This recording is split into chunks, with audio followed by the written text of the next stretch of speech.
Hello everyone, welcome back to another review with the Manchester City versus Manchester United preview. It's the Manchester Derby. We're visiting the Eden Etihad. It's gonna be a tough one, and it's a very crucial one for United here because if, if we lose here, then top four looks very difficult because Villa are currently beating Luton. Spurs have already beaten Palace 3-1 today. So it's going to be really difficult to get top four if we don't if we cannot get a good result tomorrow. Even a draw would be kind of fine, but a loss would just be really bad. But of course, City are naturally the heavy favorites for this game. But pretty much everyone said that Liverpool would smash United when we went to Anfield. We managed to get a draw there. So of course, it's a derby. Anything can happen. So yeah, I have AD here with me. Sam and thoughts on the game.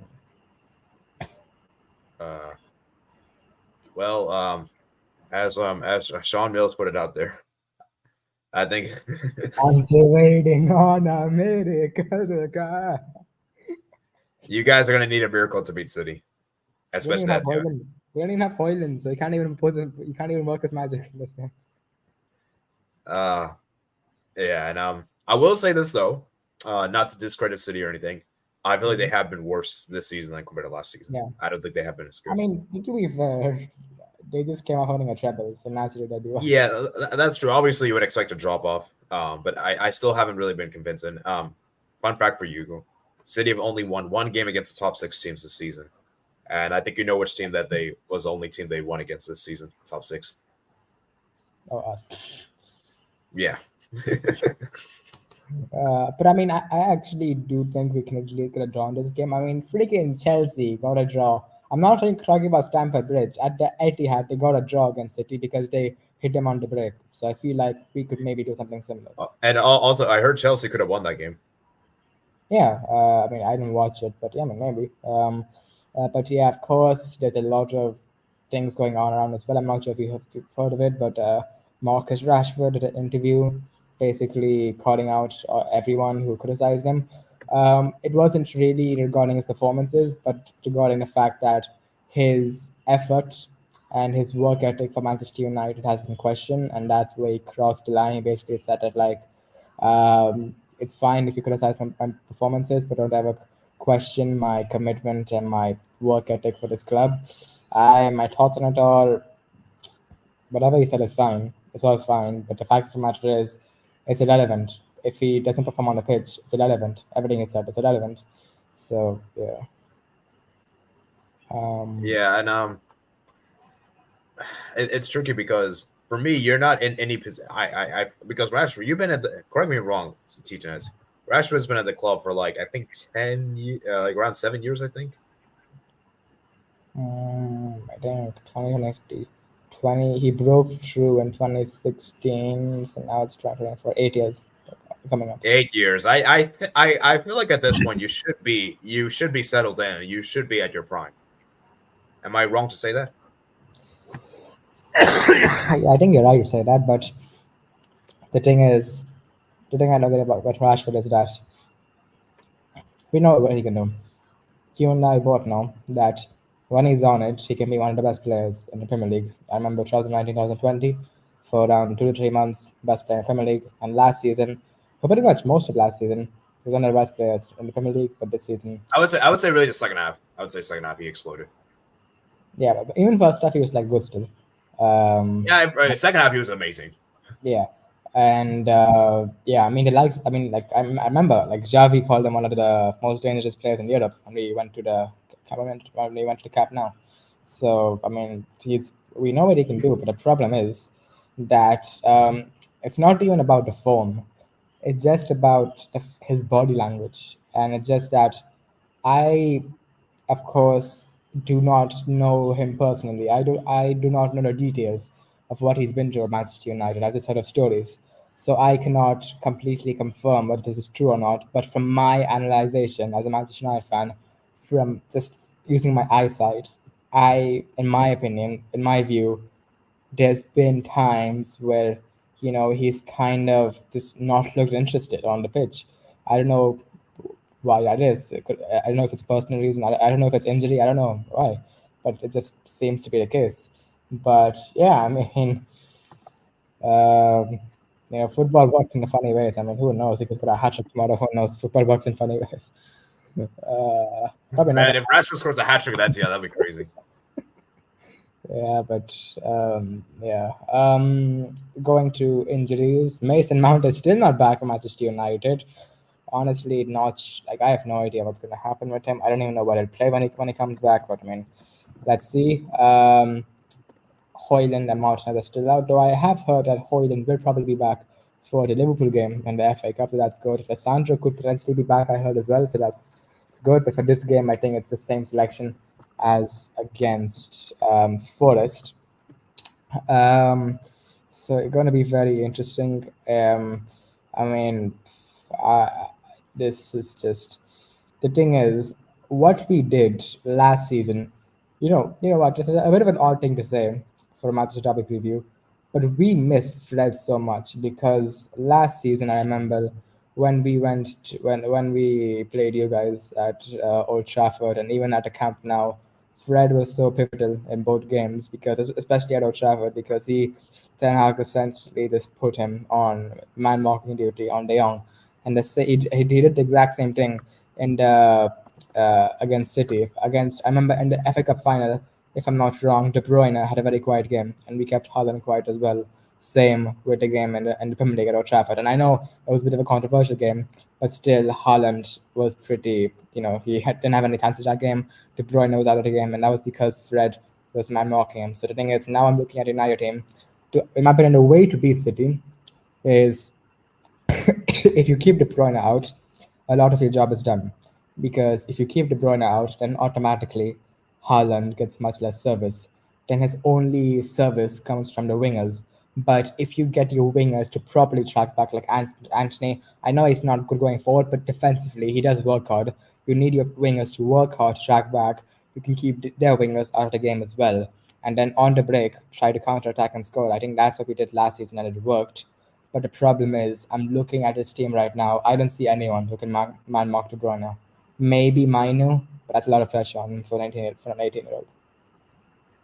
Yeah, and I think you're right. Like to beat the City team, you have to be defensively solid. I think that's a key overall takeaway. And what I've seen this season, United haven't been great defensively. The only defensive amazing masterclass you guys had was against Liverpool at Anfield. So maybe if you guys could replicate that, then maybe. But another issue is the goals, because I think I honestly I believe this, and I said this I think on my stream a few days ago. Obviously, I know you weren't there; you were sleeping that time, obviously. But we're discussing. I think our chat we agreed that without Rasmus Højlund, it's gonna be really hard for you guys to score goals. That's been a huge issue. I mean, yeah, that's true, but I do feel like in this game it could be a bit different because, as I said, on the break, Rashford's pace could be key. Garnacho and Anthony are fairly fast as well. Yeah, I feel like Rashford has to turn up in this game if you guys want to win. If Rashford doesn't turn up, it's going to be really hard for you guys to win. One interesting thing, if you look at the game at Anfield against Liverpool, notice that I don't know if you remember, but Bruno, he didn't play that game. It was McTominay, Amrabat, and Casemiro. Yeah. So, in my opinion, a similar midfield needs to be put out. I mean, let's get to the lineups. But yeah, I think this is not going to be the usual lineup, of course. So N'Golo and Nana, I think back four does not change. And by the way, we're not doing a combined 11. We're not doing combined 11. Yeah, because it's the City 11 United. I mean, wait, who does get in? Actually, would you put Dalovan? At least Dalovan. He's been good. I still think Walker's better, even though Walker's been kind of bad. No, but like on form. Maybe, but I still think Walker's a better player overall. Maybe on form, you can maybe say, but I still think Walker's a better right back. Also, who did City have in midfield? They have Rodri, De Bruyne, who else? Kovacic. I would say Mainu or Kovacic, in my opinion. Actually, let me see the 11 that we're expected to see from Man City. Right, I'll get to lineups in the meantime. And Varane, left back, Luke Shaw would be great in this game. He normally plays well against City, but nope, it's gonna have to be Amrabat. It's gonna be very, very. Actually, I have no idea. Hmm, it's a tough one. He won't do this. He won't do this. But wait, now do I wanna? I don't know what to do. Okay. Wan Bissaka is not fit either. Fucking hell. Okay. According to football, they're saying Amrabat at left back. Yeah. The thing is, I want to put Bissaka in midfield because he was in midfield against Liverpool at Anfield and it works pretty well. But there's literally no one else at left back. I mean, we have this guy Harry Amas and a youth system, but he's 16 years old. So yeah. I don't think you Uh, should start him to Manchester Derby. right back, Dallo. He's been on good form, so at least I think maybe we can rely on him. Midfield, I think we're gonna have to change things up. So first of all, Casemiro is obviously in. Then Mainu, that does not change. Number 10, bit of a weird one, but I would say in this game, honestly, not even a number 10. I would just say play McTominay because we just he'll work hard. He'll I just think he provides more defensive cover and more physicality than Bruno. And then off the wing, of course, that means. And the thing is, Bruno, I don't think there's any point at playing him at 10 in this game because he won't have the ball. So what's the point? He won't have the ball, so he won't be able to create. So I think this is better, and he probably has a better chance to get the ball off the wings rather than at number 10. So yeah, off the right, I'll go for Bruno. Then off the left, Garnacho. And then at striker, it has to be Rashford, no one else. I'm not sure if Ten Hag will do this. Let's see. Yeah, gonna be a tough one. So yeah. I think. Yeah. What was the 11 for Sydney? So yeah, basically, they're expected to play three at the back: Hmm. Walker, Diaz, Ake, and then midfield Stones and Rodri. That tag being Silva, KDB, Kovacic, Foden, Holland. I forgot about Silva. I think Bernardo Silva's underrated. Yeah, it's pretty underrated. I just think he's a bit of a, I don't know, like he's one of those players who, if he plays for the club, you love him, but if he plays against the club, you hate him. Yeah. Okay. I mean, I guess you could say. Yeah. So yeah. Yeah, gonna be a tough one. I think that yeah. I mean, someone has to be in charge of man marking De Bruyne. It's a bit unfair on him, but the only person I see who can keep up with De Bruyne in this game is Mino, and that's really unfair on him. If Red was here, I think honestly he would be good at that role. But there's no one else. McTominay, they can't do it. Casemiro just doesn't have the legs for it. It has to be Mino. So I mean, it's really unfair on him, and he'll probably get destroyed at midfield because he's up against De Bruyne. But yeah, I mean, it's literally no one else who can man mark him. So Yeah, I mean, yeah. City is really good at that, Tiod. Yeah, they normally are. And actually, what's the record this season? At home. Oh, actually, at home, they're fourth in the league. At home. Wow. I think. Who beat them at the Etihad? I don't think they lost a game. I think it's just a draw kind of hurting them.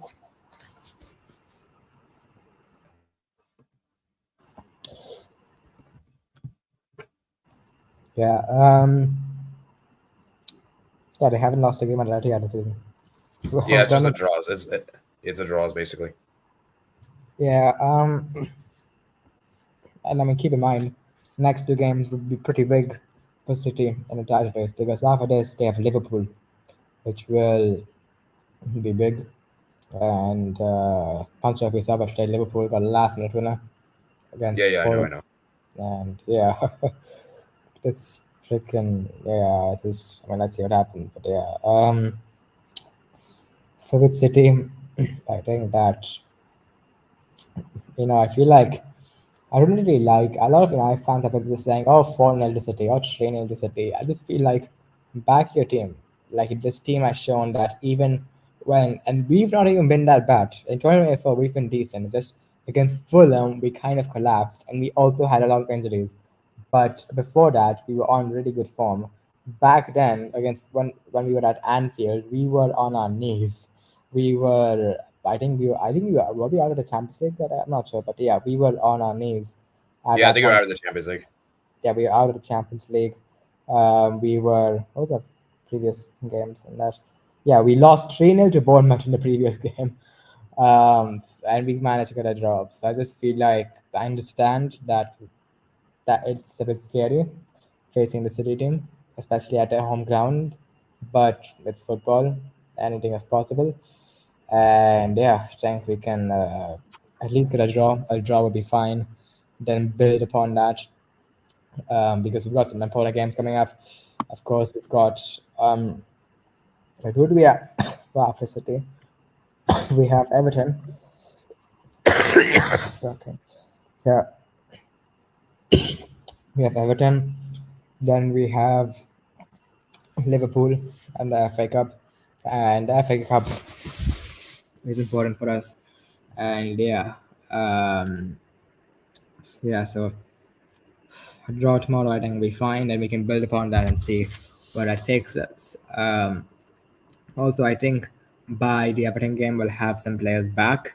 So yeah, hopefully we can do well. And yes, yeah. Score predictions. I think it'll be like I think it'll be 2-0. I'll just say 2-0 City. Okay, I'll go. I'll go 1-0 United. I mean, to be fair, we kept a clean sheet against Liverpool when they had all their best forwards, and I think we can say that Liverpool have comfortably the best attack in the league. So it's possible. Yes, yeah. I mean, let's see what happens. I'm probably being a bit too optimistic, but I mean, let's see what happens. So yeah, thanks for watching, guys. If you enjoyed, make sure to Wait, smash I want to that ask you a button. question. Yeah. So, for your forward, do you think that if Rashford doesn't perform, you guys can win still this game, or you don't think so? You think Rashford has to perform to win this game? I think it depends. I mean, a goal can come from anything. So Yeah, yeah, I mean, it can be a set piece, it can be an own goal, it can be anything. So it can be a I think you have skipping. to exploit City. You have to exploit City's high line. Yeah. I mean, yeah, of course. I mean, of course, that'd be the. I mean, this is how Oli. I mean, Ole Gunnar Solskjaer, he used like this method which I was talking about, counter attacking. He used this method 4 times against City, and he beat Pep 4 times in one season. Uh, Only him and Jose have been the only managers to beat Pep 4 times in one season. So yeah. Well, not even Uh, Klopp did that. that's right. Yeah. So, yeah, I mean, this is the way to beat City. Look at every other team. I think apart from Arsenal, most other teams, if you try to play against City, like go toe to toe with them, it won't work out. You probably lose. So yeah, you this is of course we of course this is not the level we want to get to, but we have to accept a level right now. And it's not, I mean, in the future maybe we can build a team which can go to toe with City, but right now we just have to focus on you know on the now on and be realistic with our results. And realistically, a draw tomorrow will probably be a win, which is a bit unfortunate to say because the standard should be higher, but at the same time we have to be realistic right now. So yeah, I think we'll wrap it up there. So yeah, thanks for watching, guys. If you enjoyed, make sure to smash that button, subscribe if you're new, turn on post notifications to be notified when we put our next video. Watch long as always will be there tomorrow. So yeah, thanks for watching, guys, and we'll see you in the next one.